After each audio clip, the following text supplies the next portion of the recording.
Good evening and welcome to Gunner Shot. Today we're going to discuss something very interesting. The pivots of India's strategic autonomy through BRICS and Quad. It's a new idea, and this idea came from Ambassador TRIGUNAYat. First, let me welcome him onto the show. Thank Good you, sir. evening, sir, and welcome. We're meeting after a long time. To be very honest, I've been missing you. Thank you, sir. So kind of you, really. Very good evening to you and the audience. Yeah. Uh, at the outset, I must say, You know, we've spoken of strategic autonomy over the past 2, 3 years, very more than what it used to be earlier. The concept earlier was strategic autonomy meant you did manufacturing, your economy went up, and all that. You were just multilateral, and many and you're neutral largely, and you could do Atmanirbharta and all that. And that was how you got strategic autonomy. But when you suggested that you get strategic autonomy through BRICS and Quad, which will be the pivot of your strategic autonomy, you actually opened up, the ambassador has really opened up a new facet of strategic autonomy. And that I would call the diplomatic and geopolitical strategic autonomy. This is a concept which is new, right? And the fact that if you look at examine, I mean, I'm giving you an outline so that the ambassador can then build on it. The quad, we just finished the quad, meeting, the heads of government meeting, and it went off well. And what's come out from there, that quad will collapse without India. Similarly, you look at BRICS, despite all the big talk, if India withdraws from BRICS, BRICS also will collapse. It will not get the heft it deserves. And yet, both BRICS countries and Quad countries view India with a bit of a suspicion. They can't do without it. And actually, if you look at it, and I'm giving you a virtual definition, uh, if you really are strategically autonomous, there has to be a mix of people viewing you with suspicion and trusting you at the same time, and can't do without it. And this is my small way of thinking. The rest I will leave to the ambassador because this is his original conception. So the floor is all yours. Thank you, sir. It's you have really put the nail on the head, as they say. And I must say that thank you once again. When we were talking about choosing a topic, I thought that everybody looks at the strategic autonomy as some kind of a hedging by India or not taking any responsibility that has been India has been accused of, or making choices that somebody thinks should not have been made, and then totally ignoring your own national interest. I mean, that's what we have seen. You rightly mentioned exactly what we did before. At the time of independence, we were far too weak. We were economically dependent on America and other countries' assistance. We used to have a lot of domestic problems and challenges. Yet, when the time came to choose sides, we did really chose our side and the side of the developing world, which was coming out then, or we having seen suffered from the colonialism. India went on with the full steam for decolonization, de anti-apartheid campaigns, and all those. And that is something that gave us a leadership position. And then it turned out to be a non-alignment. Very often, even non-alignment was seen as neutrality, whereas it was not. But at the same time, if you remember that India did acquire a certain international heft, and we did play a certain role of a peacemaker as far as Korean crisis or others are concerned, and tried to benefit from all sides. That bought us time. Everybody even then looked at you suspicion. And if you were to see the Kissingers and Nixons and some others commentaries written about India, it was totally that they did not believe that India could do anything. Come to 2010, 2014, something like that. Now, today, what gives you the heft to become strategically autonomous in your foreign policy choices, in my view, is your comprehensive power in the country, is your economic strength, is your people, the dividend that we have. It's a youth dividend in India, the diaspora dividend which is outside, or it is a sort of a leadership that stands up and articulates it uh, to the others. And thirdly, your capacity to call out the policies of other countries which you consider that they are not correct or not for the global good or global commons or are driven by simply geopolitics, geoeconomics. And those contestations are happening. Now it is further combined into a geotechnological contestation, as we see. So we are looking at lots of apartheid regimes, whether it is in the political field, economic field, vaccine field, or in the technological field. Now, all those, a country like India, of India's size, with 1.4 billion people, with the largest population in the world, with the biggest challenges that such a big population can give, and the kind of dividends for the world that India can give. It comes from two things. One is a confidence in yourself and your capabilities to do things. And the second is that you are accepted by the world as being a benign power. And that is precisely what has given India a possibility of acting against, let's say, Western world as far as Russia was concerned. So when you take a position, or even if you abstain and your calling, I mean, your explanation of the vote tells you, when you are in the United Nations Security Council, you stand for the principles.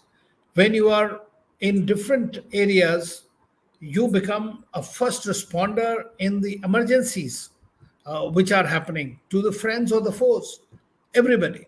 So today, what we are looking at is we are looking at, since the global governance is in a crisis, and as you know, today we are going to listen to Prime Minister Modi at the future Summit of the Future, which is being held in New York City.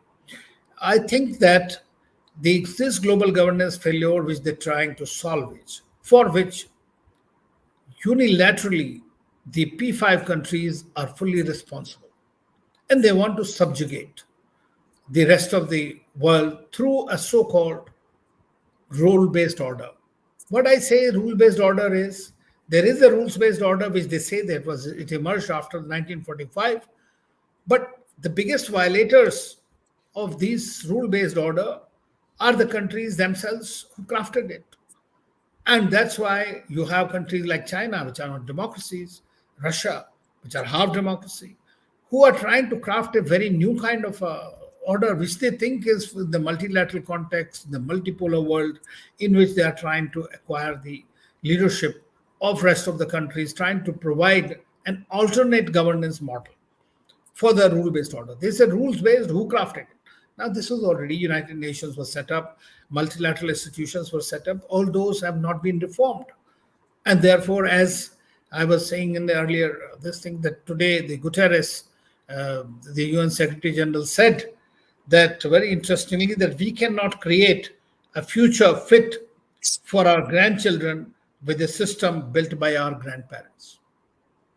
So that's the state of the international organization. So in such a situation, you are given two choices. One is whether to follow like all other everybody and try to just serve your interests. Secondly, if you have an ambition to become a rising power, a big power, a sane power, which brings sanity into the international discourse, then you got to be active. You got to take decisions on the basis of what is right, what is wrong according to you. That is driven by, number one, is your own national self-interest, which is supreme for any foreign policy. And second is that by doing so, nay, you are not hurting anybody. Secondly, you are prepared to discharge your obligations to the rest of the world, which we today call as Global South. India showed during the pandemic, while rest of the world was trying to hoard the vaccines for its own geopolitical ends.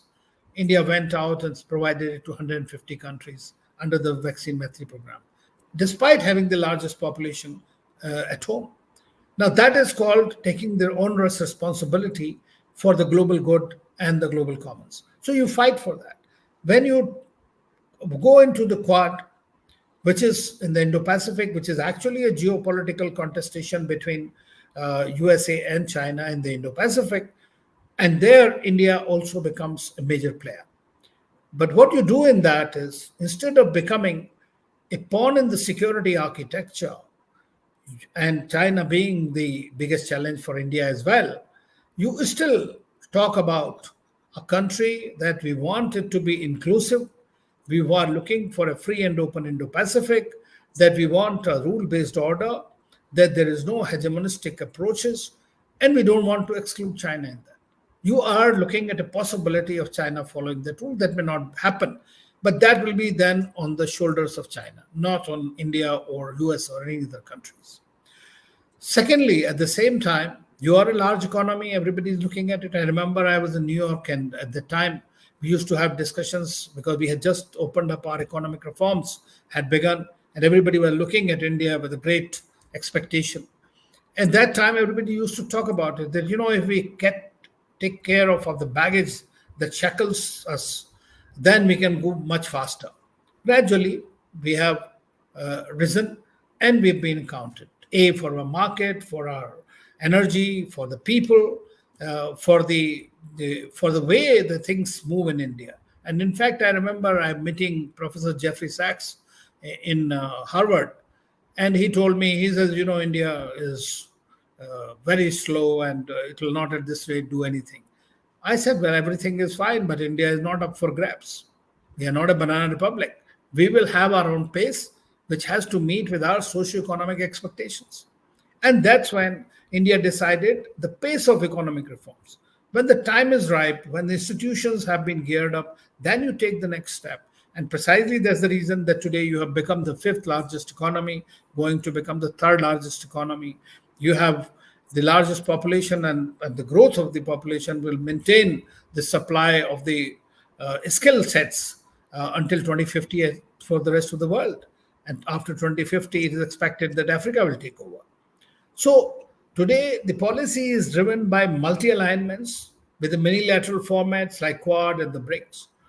Now, Quad could have its own geopolitical connotations, but India crafted a role for itself by not going the security way so much, but going through, whether it's a vaccine, that was your expertise, the critical technologies that you needed very desperately.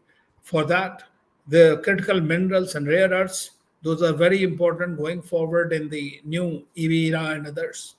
Then you want to have clean energy, you want to have the climate change, you want to protect your oceans. So for all that purpose, India became a major part, although it was simply an HADR initiative in the beginning. But it is one organization which has shown, which of course, as you know, China tried to dismiss it as a froth, or not worthwhile even bothering about it, or calling it an Asian NATO or whatever it is. But India maintained its position, and even this was again repeated by Prime Minister Modi, that Quad is a force for global good, it is not against anyone. And that is the thing that India only can get away and say it.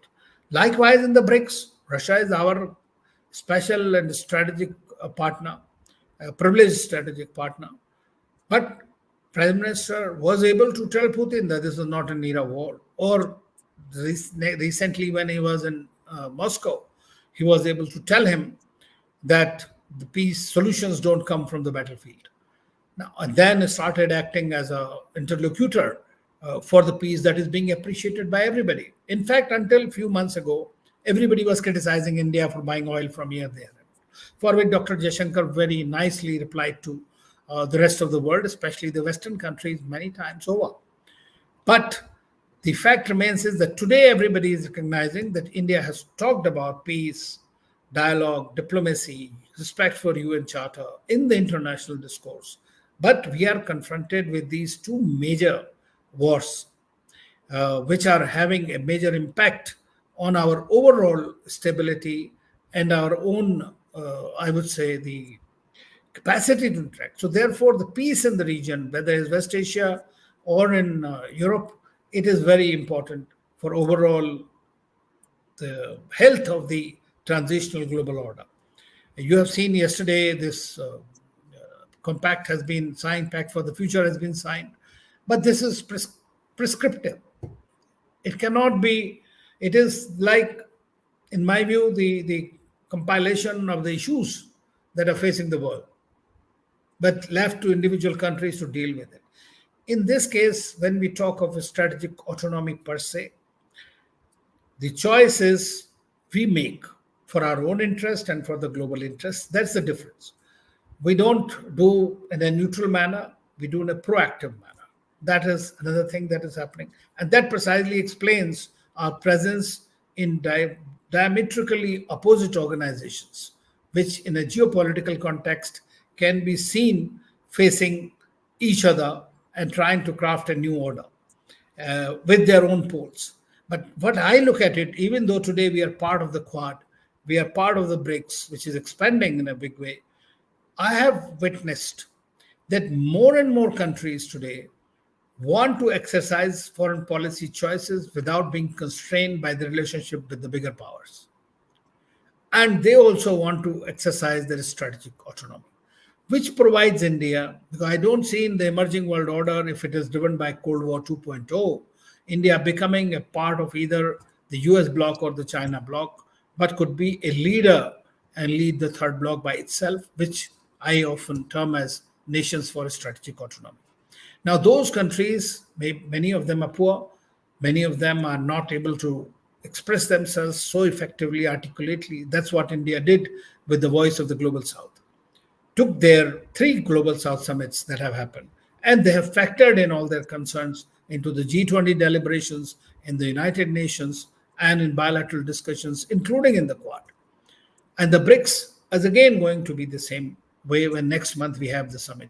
So today we have a summit with the Quad, and then we have next month, exactly in 1 month's time, we have a Kazan summit of the BRICS, where again India will be putting together the various issues that are there. Of course, today, if you were to see between US's objectives and China and Russia objectives, they are at variance. They are opposite poles. But how do we combine for our own advantage is something that we'll have to see through our policy of the strategic autonomy. So, Yeah, I think, sir, you made some fantastic points. One of the first things you said, in the beginning, uh, or a strategic autonomy we derive through our comprehensive power, people, right? And when you say people, you spoke of the internal, growth of our own people within India, because that's changed quite a bit over the past few decades. And then the diaspora. You spoke of the stability of the leadership which we've had. For 15 years now, virtually, we're going to have a very stable leadership and the ability to call all round what is the right thing to do. And you also added the touch of soft power, especially in the pandemic. And though many people feel that it's all gone and all, but I don't think people will forget what we did for them during the pandemic in a hurry. And then, of course, there is a widespread acceptance by the world that, India means good by everyone. A lot of people say we are a benign power. More than a benign power, I think people do recognize India as being good for everyone. And that's important. The major point which you highlighted, and I would like you to probably expand on it. Today, Quad or BRICS, India is the main pillar. Like I said in the beginning, neither can Quad succeed nor BRICS succeed without India. And India has been able to temper both USA and Russia China on the other hand, and yet kept them in check. And if India were not there in either of these, one of these at least, then we are actually looking at Cold War 2.0 with no bridge between.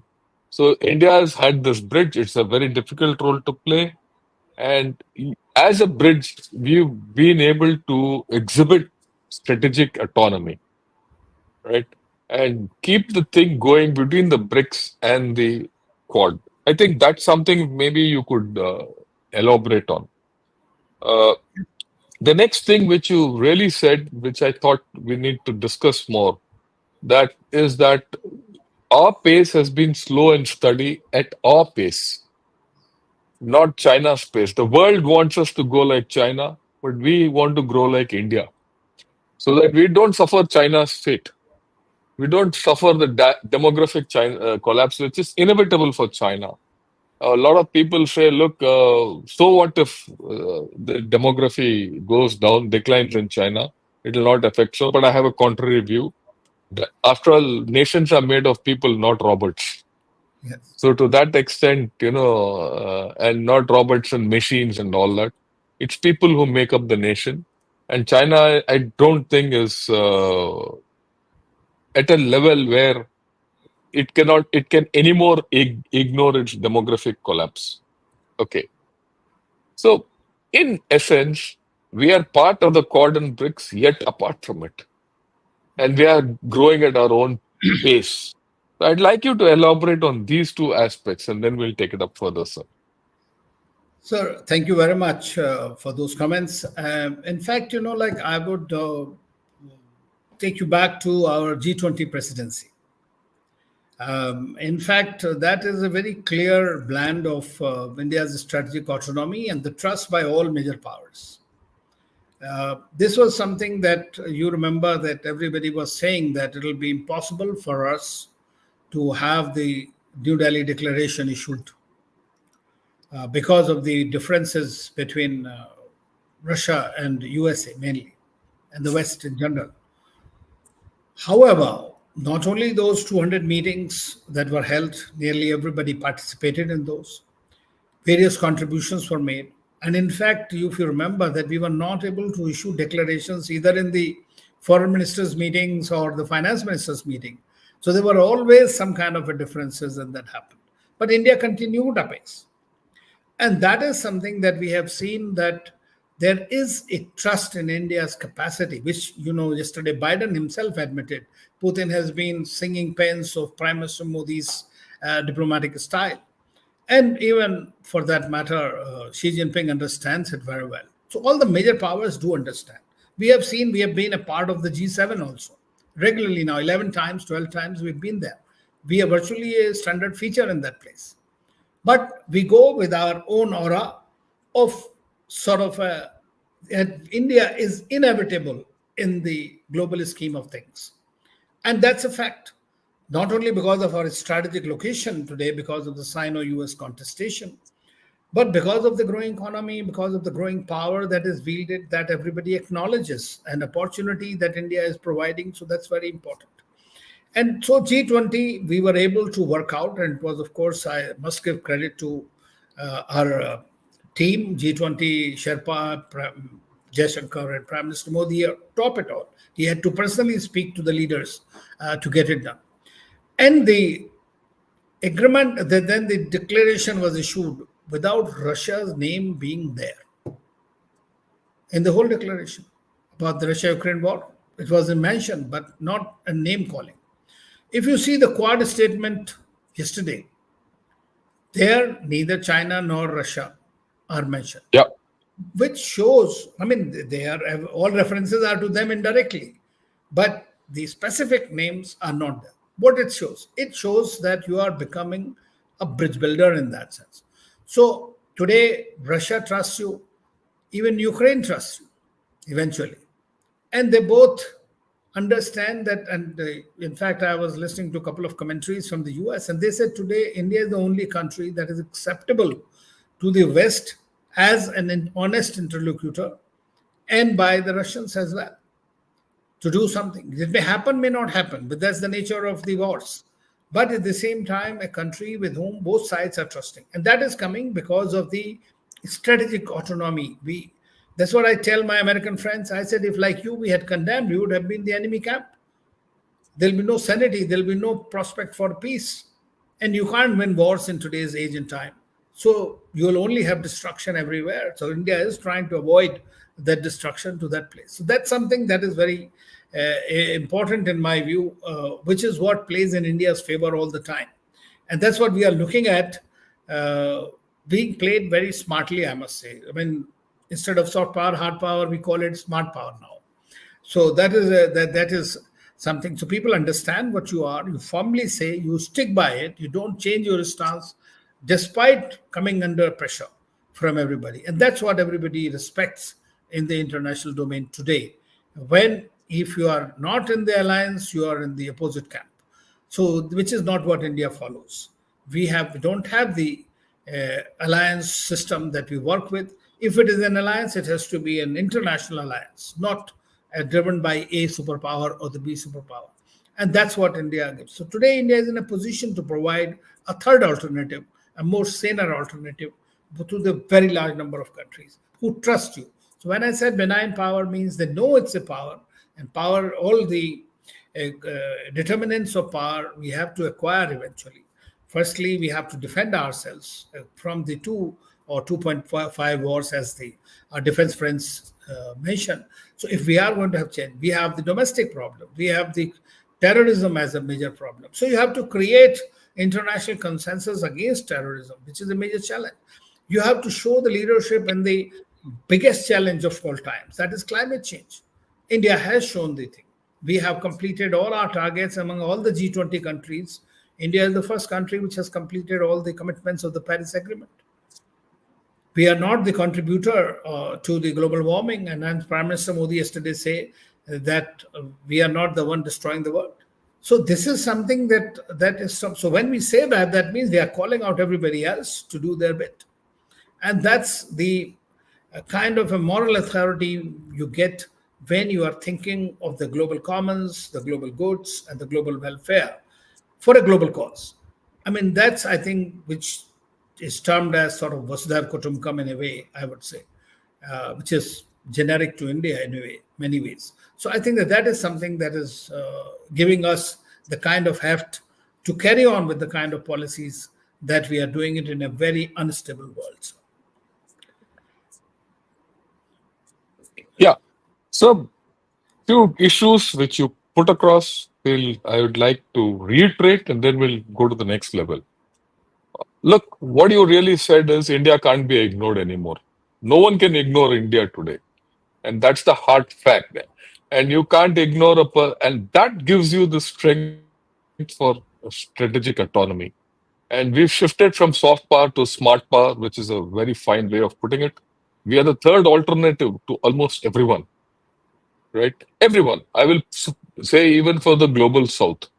right. And we are now looking, and people are looking at us for the future problems. The way I look at it, the future problems or the future domains in which contestation will take place are three. One is health, second is climate change, and third is energy and resources. And it is in this that I think India is all set to make a mark. Many people do think that the Quad was a watered down thing and all that. But if you see the future domains which are going to challenge us in a multi domain scenario, is where we are heading and showing leadership. I think that is something which many people are missing out. That's my view. Right. And all this is, you know, uh, built on a fundamental thing called trust. I'll elucidate this further.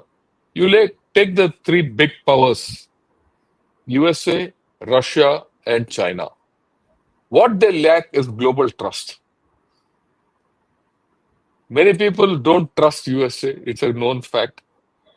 You know, China kicked trust out of the window in the past 4 5 years deliberately. There were a lot of people who were trusting China, but no more. That lot is coming down. And so is it with Russia. The large part of the West don't trust Russia. But everyone trusts India.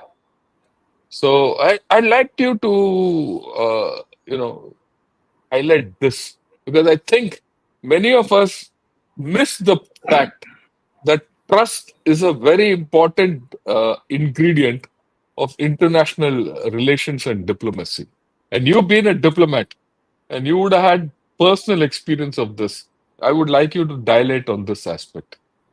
Absolutely, sir. I mean, I can narrate to you a story. When I was at Oxford, in 90s when we had our tests, nuclear tests conducted. So when I go to the dining hall, all my European friends or even the classmates or others, they'll come and gang on me. India is a poor country and India is doing this and that, and how come? Why should you do that and this, that? And after that, and of course, I fielded them well, but the next step is people from Africa, from Asia, from everywhere else, they said, we are really happy that India has done it. Because we know that you are a responsible country, you are a responsible power, you have brought us independence, you have helped us develop. So India's actually this story in that sense has created such a tremendous goodwill. And this is continuing one after the other. You see our capacity building assistance, the high-tech, we give it to 161 countries.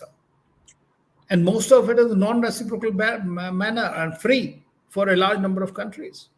And it is building their capacities, providing them grants for build their infrastructure, for many other things that whatever they need. That's local expertise that is being created in that. And that generates the kind of confidence in this. Secondly, what we do is, again, we got earlier things were not talked about, like India's medicines taking their AIDS and all against the AIDS in Africa and everywhere else. We have been helping them. But it came out in a very big way during the pandemic. So pandemic became an opportunity for India to reassert its sort of a Vasudhaiva Kutumbakam policy, that they care for the world. And as I mentioned earlier, that United States, for example, had hoarded 800 million dosages of a vaccine they were not going to use in their country. And were not giving it to. That's when the South African president in France said that we are living through the vaccine apartheid. So India stands for all kinds of apartheid, against all kinds of apartheid, green technology. We are the ones who call it out because we came up with this International Solar Alliance in which a large number of countries have become a partner with us, including the big ones. Everybody understands that this is one way to go forward. We are the ones every time we keep calling them that there should be a differential treatment for the countries developing world. We started off immediately that during the pandemic that the IPRs of the vaccines must be removed or suspended for some time so that the countries can get it. Very few countries do that thing at the global scale. No wonder the former Brazilian president, when he got the vaccines and other material, he said it's like Sanjeevani Booty that you have brought Correct. it for. So every country really appreciated it. And in turn, when we had the second wave, you'll be surprised that very small countries even came up and provided us oxygen cylinders and things like that. So this is a kind of an interdependency and the trust that has happened in a very large part of the world. I mean, again, G20, I come to why. Not because it was a big gala event, but because when we took over in December 22, it was the first thing that India Prime Minister actually told them that I would like to have a virtual meeting of the Global South countries. It was in a very short time, actually, it was arranged. 125 countries participated, large number of leaders in that. Now, it is very easy for any expert to write a 500-page, 200-page report exactly what are the problems with the developing world is, what are the solutions. UN has churned out report after report. We have in India, books have been written on this. It was very easy to presume what are the requirements. But no, the idea was to have a participatory, let them speak for themselves. And that's when it happened. They told us.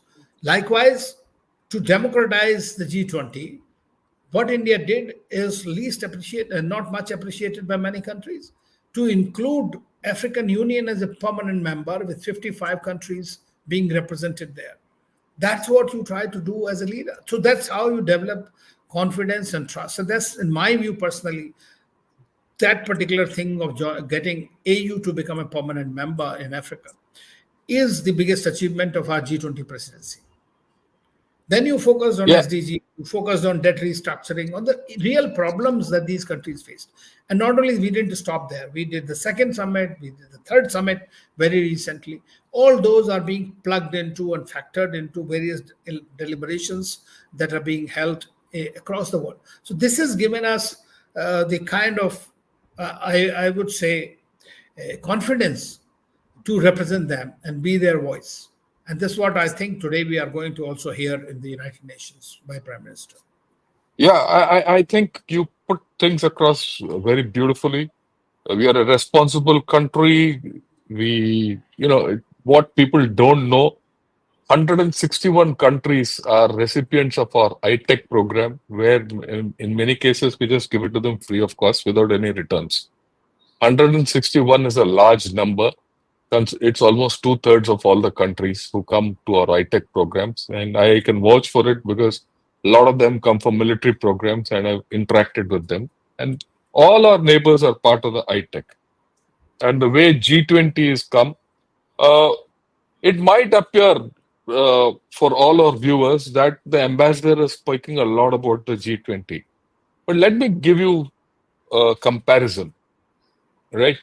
From what I've seen, I'm not a diplomat, I'm a Fauji. I've only seen Fauj. But in 1981, we held something called the non-aligned meet here. At that time, our prime minister was Indira Gandhi. I was a young captain. I was one of the ADCs to head of state. And I still remember Fidel Castro coming and hugging Mrs. Indira Gandhi on stage. It was such a big thing. All the countries who came there, it was a resounding success at that point of time. All the countries heads of countries who came there had only good things to say about India.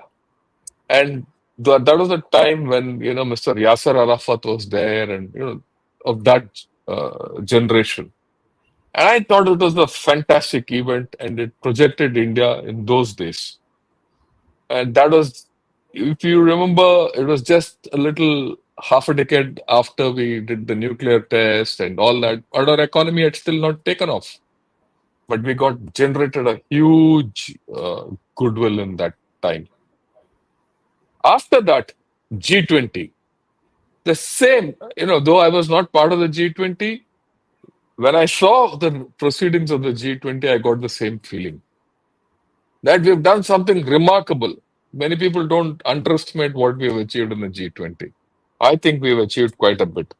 So this is something which I'd like to endorse. If you compare across 4 decades, 81 kaha, 24 kaha, out of, right, 4 decades, the growth in the country and the growth stature, the growth in the stature of the country has been remarkable, which is something which many people don't understand. And here I what take you back, sir, and I have a question. I would like you to explain this. Very often, many of our viewers compare India's growth with China's growth and think that we lag behind. I'd like you to explain why we need to grow slow and our r- growth, though it appears slow, is actually fast. Quite true, sir. I mean, in fact, you have seen that in 1980s that you referred to when we had the non-aligned summit. At that time, India and China were nearly the same growth rates and Yeah. the economy size were very similar.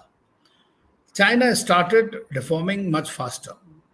It was helped a great deal by the United States and by the Western countries since 1974 by really bringing in multinational corporations and everybody, whereas India was shunned by the Americans all these years, be it the markets, be it technology, be it anything. So, because of our policy that we followed. But that gave us another incentive to develop ourselves indigenously a lot of things. We didn't have to depend or steal like China does from the technologies from other countries. We didn't have to do that. Our nuclear program, our space program, our IITs, our IIMs, our industry, everything. There was a bit of a skewed in favor of the public, but then that also is justifiable. If you were to see the situation of the time, we didn't have those many industrialists at the time. And the demands on the state were far too many. And then we had to fight these wars also in the between from the countries. But India continued consistently to grow. And even at that time, we grew 7 8%. And so economy size continued to grow in a very Indian style of many people call it Hindu rate of growth or whatever. But that is not a bad thing to really, in my view. We need to be proud of our achievements all through. And that's what has taken us to a stage where, with the right mix of polity, economy, and the private sector, that you can take on a much faster tangent, you can move. And that's precisely what we are seeing happening. Today, you are at a place where your fundamentals are correct. Everything is strong. Your legal system is can perhaps be reformed faster, but it is very much there. You have the industry, which is doing well. Your economic performance has improved. Your rules have been changed. Many of the rules, hundreds and or rules of British era, have been colonial era actually, have been done away with. Now, those are the things that cause the ease of doing business. So that's why we are seeing that our economy today. Now you are seeing what is happening in China. Chinese economy is wilting. I mean, you would remember that before before I think around 90s, until we came into that crisis because of the Iraq war, the India's total FDI, 92% of the FDI used to come from our domestic savings. We had the highest domestic savings in the world, 36%. Now, then you move to FII, FDI when economic reforms happened, and this globalization, privatization, and liberalization went ahead. So, in the last 40 years, 91 to 30 years, 91 to 30, 35 years, we are seeing that we have consistently grown, reformed, and moved forward. Now that we call it reform, perform, and transform, that stage of transformation has arrived today. And we are much faster. And that's what we are seeing today. The growth is 7.3%, let us say, or even taking out 25 crore people out of the poverty net in the past 10, 12 years, which is a very big deal. Digitalization going across, we are the only country where the largest transactions take place. In a very short time, it has been achieved. We are providing digital compact. Even in the Quad, it was signed. So, Quad document, if you were to see, has Indian imprint very much clear Very there, much there. Yes. including something called Maitri, which is for Maitri. trade in the maritime domain. So I think Yeah. that is there. And I believe that we have done reasonably well, and we can be very proud of our people, in fact, whose enterprise, as we were talking about a few minutes back, is really worth creditable. Yeah, I think so, sir. As you mentioned, IITs and IIM, something came to my mind. And, few days back, I was listening to Najam Sethi. He's a talk in Pakistan.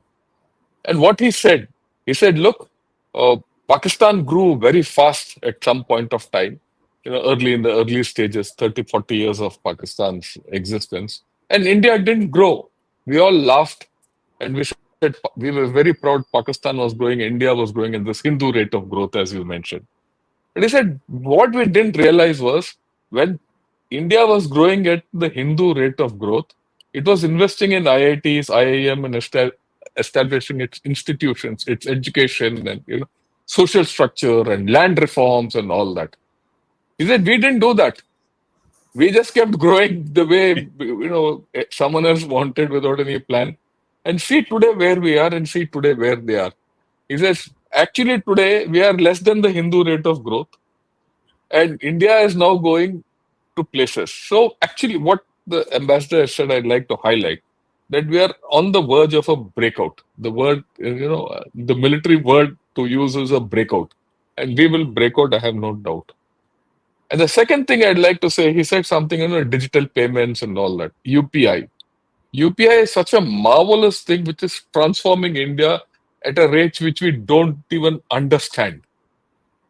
And I'll give you an example, all of you. 4 days back, there was this, gentleman who said, in the comment section, he said, "Can I become a member of Ganashot through UPI payment? Because I don't have a credit card and all that." So I said, "Look, YouTube doesn't allow that. Let me go back to YouTube." It's been 4 days. I'm fighting with YouTube. They don't even know what UPI is, right? They don't even understand what UPI is. Very few people understand. I put 2, 3 complaints. Let us see. So that is where today the difference between many other countries and our country is. So I think, sir, it was a wonderful way you put across. If you have any final things to say, you said. After that, I'll take a few questions. Sir, on the UPI, I would like to say that Yeah. today we are thinking of talking of de-dollarization and all those kind of things as a some kind of a project by the Chinese and the Russians. But frankly, Mm. India on its own has done a tremendous evolution. We have signed this Yes. UPI thing with more than 23 countries. Okay. And I have been telling our friends in the Ministry of External Affairs that I think we are giving billions of dollars in loans. Why should we designate in dollars? It should be in the rupees, because Rupees. after all, everything is done in the rupees with those countries Yeah. bilaterally. Secondly, I think that even French president, he said that when he came here, he used UPI. The Indian, the Eiffel Tower, they are very much keen on working with us. So I said the Quad signed a compact, digital compact. Today, the United Nations Future of Summit digital compact is being signed, in which India is going to be a major contributor, sir, for the digital public Yeah. infrastructure. Yeah. I think so. This is That something working like magic for us, which we don't understand.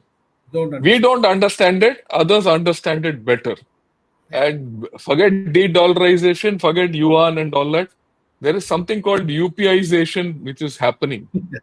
Very true. It is happening under the carpet, right? Right. And sooner or later, we'll get the benefit of that. Right. Sir, with this, I'll take a few questions, sir. Sure, sir.